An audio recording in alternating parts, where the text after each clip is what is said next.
Hello everybody. We are drinking probably $100 bottle of wine right now. It's a delicious Shiraz, and you are never, and I mean never, gonna guess where we're at right now. You would think we'd be in some hoity-toity fancy place. We are at Eckerts Country Store in Belleville, home of great wines and delicious gourmet foods. You've got to get out here and try this. Is this not a good wine? This is serious. You got to get in on this.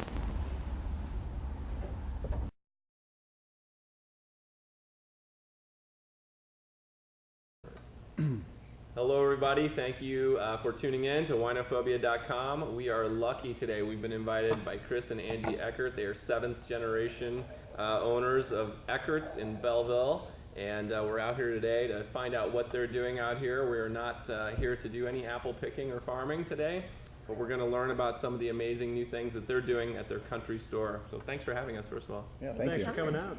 It's our pleasure. So we've been here before lots of times with our kids. This is our first time actually sipping wine in an afternoon at Eckerts. We're used to picking apples or pumpkins or seeing Santa Claus. I mean, what led to this evolution?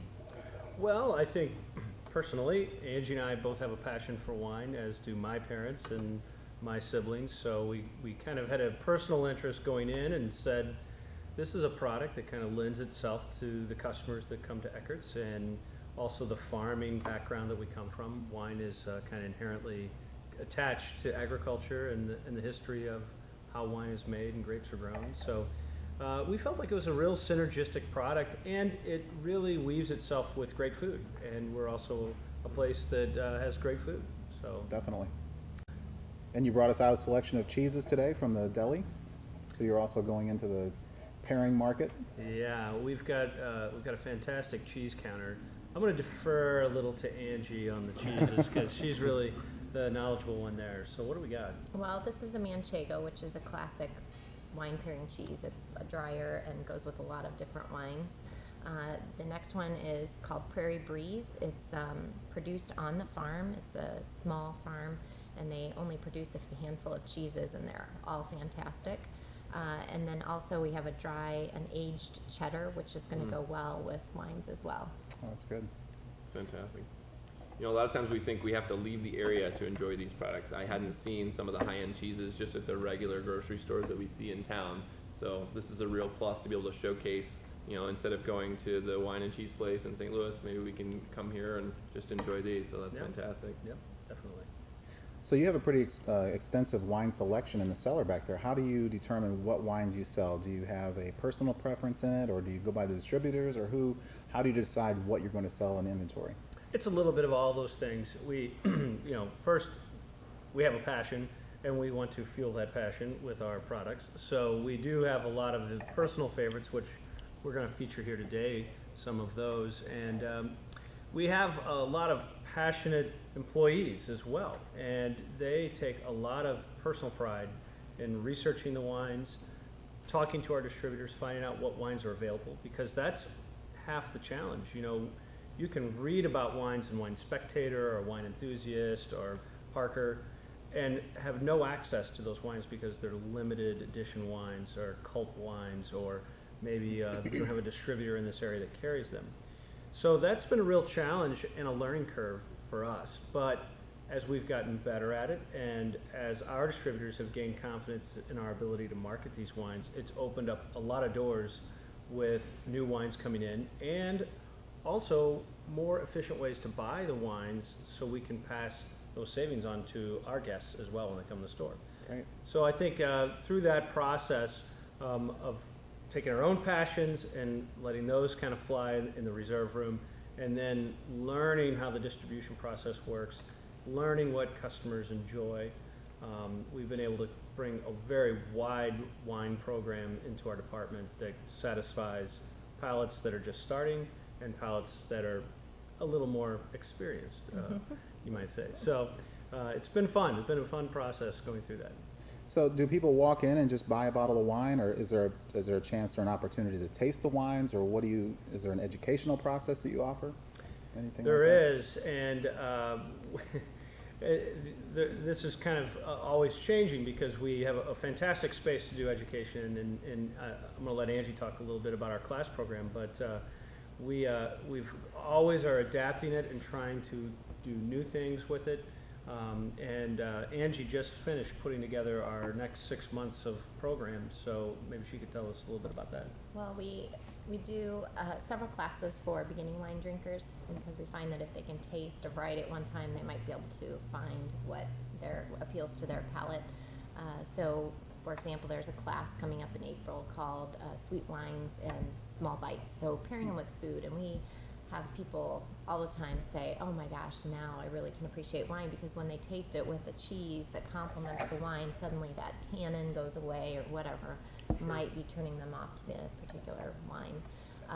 So we focus, maybe month to month on a different theme, but we always include something that's more for an advanced wine drinker and something for a starting drinker to kind of learn about it. And then we have the free tastings on the weekends. You can taste 3 different wines in our wine department from our wine stewards and get an idea if you like those. And based on that, they can direct you to another bottle of wine that might be similar to your taste. Seems like you kind of have your bases covered. I mean, you've got some less expensive wines that are still quality wines to get those new wine drinkers involved. You're giving the classes to help them learn about it, because I always know if I went to a store, I'd be like, well, I don't know which one. There's a couple hundred wines out there, but if you can taste them, that's huge. And then letting people pair it with food, I always think that's important, because just tasting a wine out of the bottle is totally different than experiencing it together with a food that's meant to pair with it. And then all the way up to your high-end wines for more, sophisticated palates and things like that. They definitely have it covered. I walked through the cellar a little while ago, and I was literally drooling, so it's fantastic. What about your personal family experience? I know that you have a sign up here that says, best family memories are made or created around the table. Was wine always something that you grew up with at your dinner table? Was that something you were... I did. My dad was interested in wine, and he would let us try a sip of it, which I think probably as an adult, then when I started trying wine, I had a little more tolerance to some of the drier wines because of that. He's now our wine buyer. He's also a super bargain focused guy, so that's why some of our pricing is really good in our department. That passion kind of started early on for him, and I think then for me. Yeah, So. and for myself, my parents were not wine drinkers growing up, and I really started drinking wine because Angie enjoyed wine, and when we got married, we started having a bottle of wine with dinner every once in a while, and started to develop a palate for it. But I will tell you that the biggest game changer in my life and for my parents as well is a trip to Napa Valley. And we went to Mondavi, and say what you want about Mondavi and that it's a big marketing agent that just pours out a lot of wine. They know how to do education better than anybody I've ever met. And it's non-pretentious, it's welcoming to everyone. They identify with the consumer and deliver the wine that would taste good to that consumer and walk you through it in a way that is very inviting.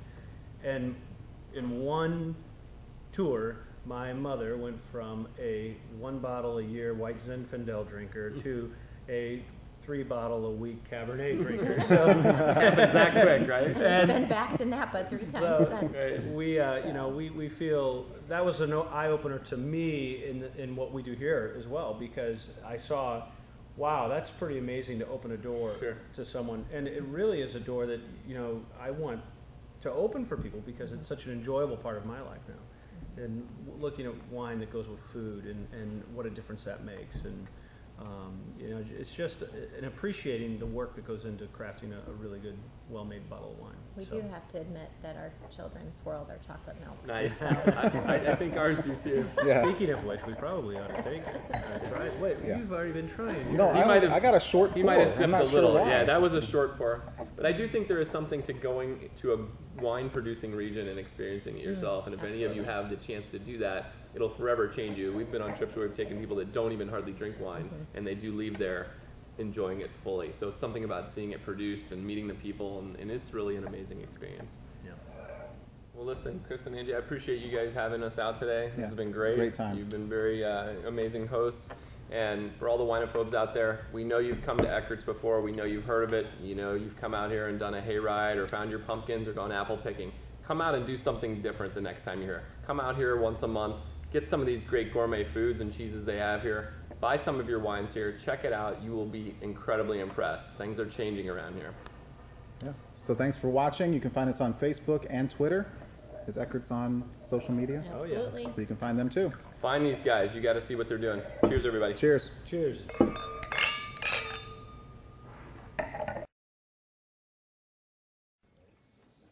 Screw top wines. It's been a big topic. Some people are against it. Some people are for it. There is something neat about pulling the cork out. But let me just tell you how easy it is to open. This was not planned, and the wine's open.